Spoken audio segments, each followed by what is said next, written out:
Hey there, superstar. This is Michelle Villalobos, and in this video, I'm going to talk about how to transform yourself into a new person without actually losing who you really are. Let's go.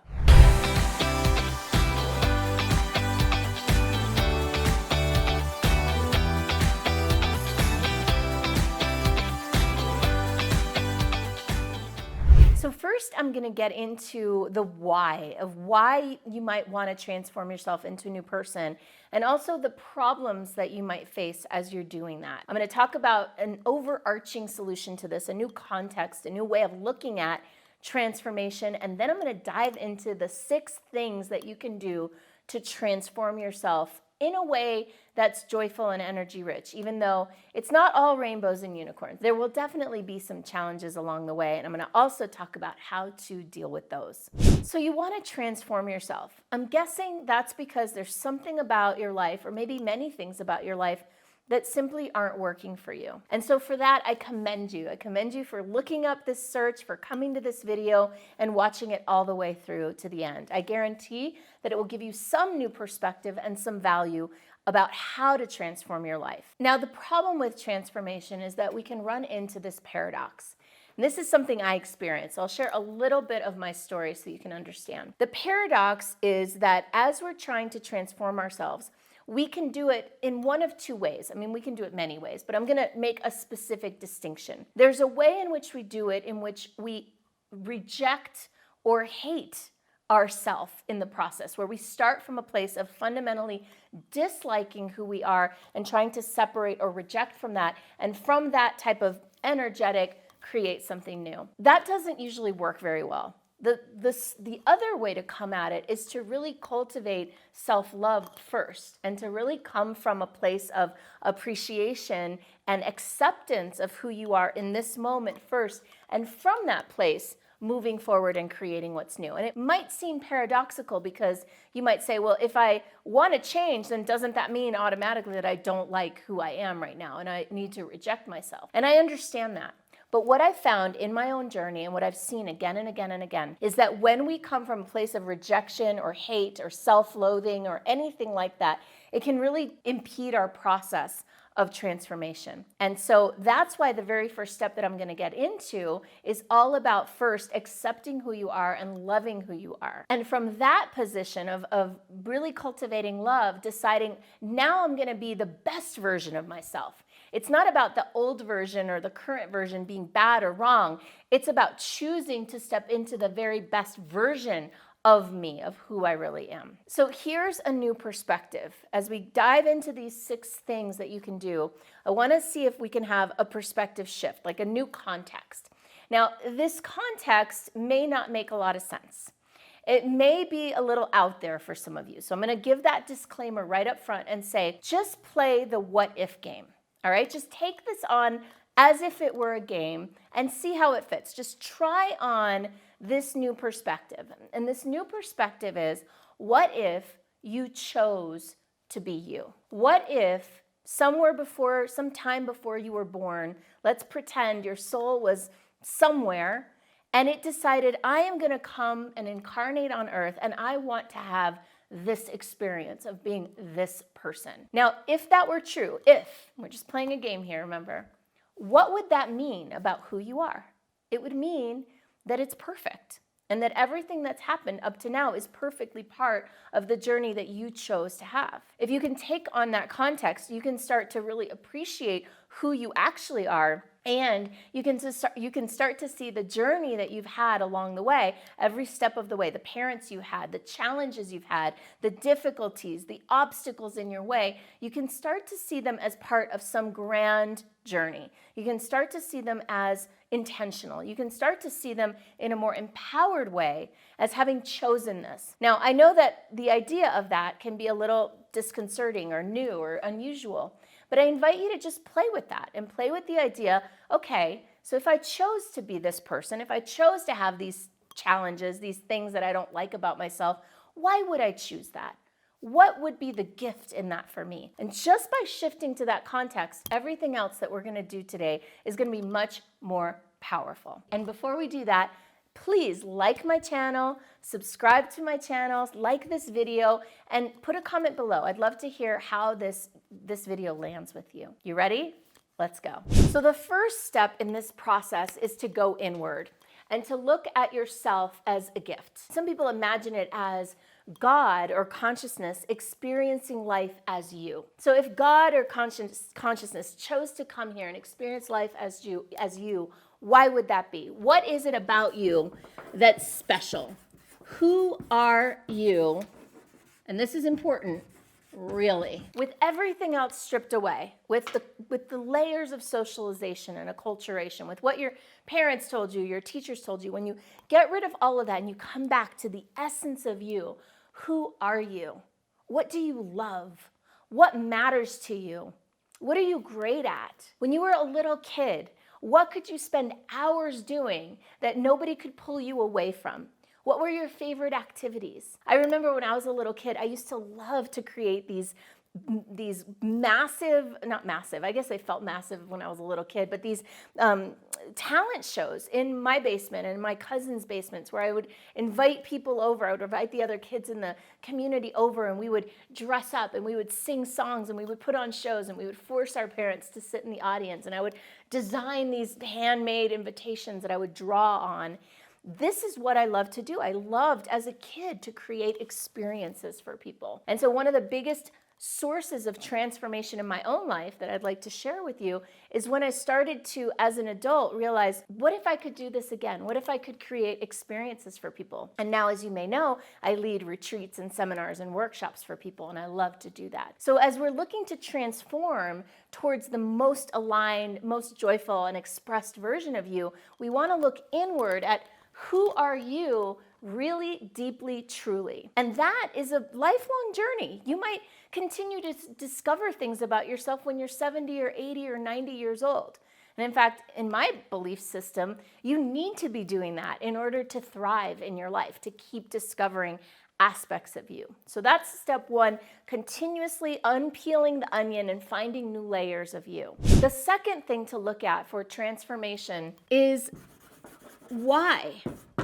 Why are you here? What is the purpose of life? What is the purpose of your life? Now, what is the purpose of life is this huge question, and philosophers have tried to answer it, and I don't pretend to think that you or I can absolutely define the meaning of life, but I do believe that you and I can define the meaning of life for ourselves. So defining what is life about for you, why are you here? And that could be any number of things that you absolutely should not, or I don't recommend taking on my belief system for your life. I'm a big believer in sovereignty, as you may know from some of my other videos. And I'll share with you that for me, I've decided that life is about experiencing life and experiencing my gifts to the fullest. Experiencing myself expressing in life as much as I can and creating as many beautiful things as I can in contribution. That's for me what the purpose of life is. So what is the purpose of life for you? Once we define that, then everything else takes on more meaning. Every choice we make is more meaningful. We look at everything differently once we have clarity on why we're here and what the meaning of life for us is. And one thing I want to fine tune here is a lot of times we can come from this activist place in the meaning of life. And that's great. If what you're here for is to activate something in the world and to be an activist for something, awesome. And one invitation that I have for you is to really recognize whether your activism is coming from hate or from love. Just like we were talking about earlier with your internal relationship to yourself. Is your activism coming from a place of what you're rejecting and what you're separating and what you're reacting against? Or is it from a place of what you're creating anew, from a place of love, running the energy of vision and possibility and love? Now, the third thing to look at when you're transforming your life is, what are your values? What matters to you? What do you believe in? What are the sources of truth for you in your life? One of my core values is freedom. You've probably, again, heard me talking about this a lot. What are the core values that you would dedicate your life to, that matter beyond you? And as you can start to see, like this is a progression. Once you know who you are and why you're here, this becomes a very easy thing to look at. Like what are the principles that you will not compromise? Now the fourth piece, now we're starting to move into more tangible and tactical pieces. This is what I call your life force. Your life force is what I look at as your physiological well-being. See, transformation of yourself involves your body.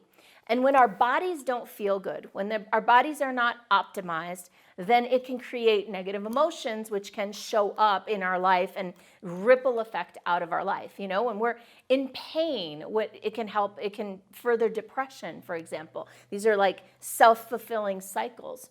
So not everybody's the same. And what I recommend, what I advise, and what I encourage you to do is really identify what makes your body feel good, what foods, what movements, what sleep schedule. You know, a lot of us have been trained to put these considerations last. To, you know, at least for me in my life, I was a workaholic, and it was like, oh, I'll sleep when I die, right? Or I'll eat good food once my business is solid, then I'll take care of myself. And that's how I kind of worked myself into an illness that I still get to deal with every single day. And so relying on things outside of you, like for example, medications or interventions later, is not a really great strategy, in my opinion, for transforming your life right now. And so one of the best things you can do, in my opinion, is to get your body cleaner and healthier, and to really live from a place of acting as if this body is your temple, is your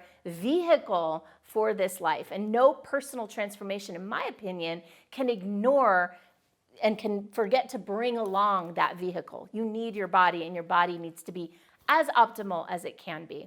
Number 5 is to address the past. Once you've got some of these things firing and you're taking care of your life force, it's time to, in my opinion, look back and to see where we're hanging on to baggage, where we're hanging on to old wounds and letting those old wounds and triggers run our life. A lot of times as a child, we'll experience certain traumas or negative experiences, and we'll create a story about the world based on those negative experiences. For example, I lived in a home where my dad was a real workaholic, and he would come home really stressed out and tired. And because of that, he would sometimes lose his temper. And I learned that it was safer and it was better if I was really quiet and if I didn't rock the boat and if I didn't speak up too much or if I wasn't too loud. Now, I never realized it as a kid because we don't realize these things. But later as an adult, I realized that I was reliving that pattern of trying to stay safe by being small and quiet in my business. I wasn't fully expressing myself. And it wasn't until I went back and looked at my past and looked at how I was raised and looked at how I grew up from a place of love and acceptance and trusting that this was the journey that my soul chose.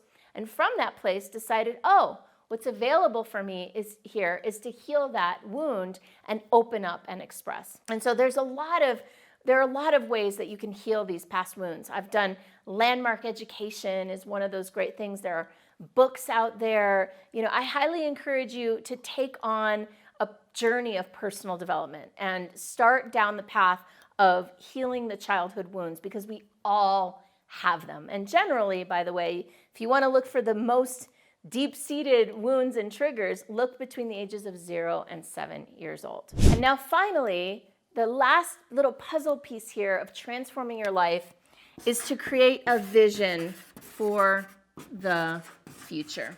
And what I mean by that is to really tap into your desire.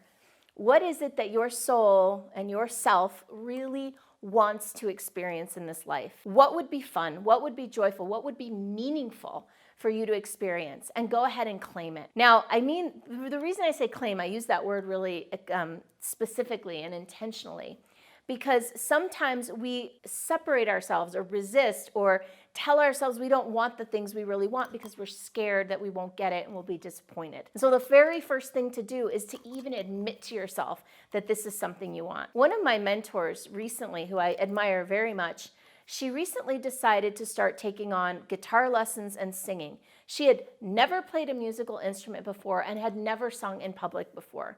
It was one of the scariest things she did. And it started with her even admitting to herself, in her 40s, by the way, that she wanted to sing. And she wanted to sing in front of other people. And so step one of creating a vision for the future is even just allowing yourself to desire the things you desire and then claim them and start to look at ways that you can start to incorporate these things into your life. I hope that this video was helpful for you. If you're in a process of transition, and specifically if you're in the process of transition and want to build a business around this new version of you, check out my Monetize Your Magic Playbook. You can get it at monetizeyourmagicplaybook.com for free, or just click on the link below. Enjoy.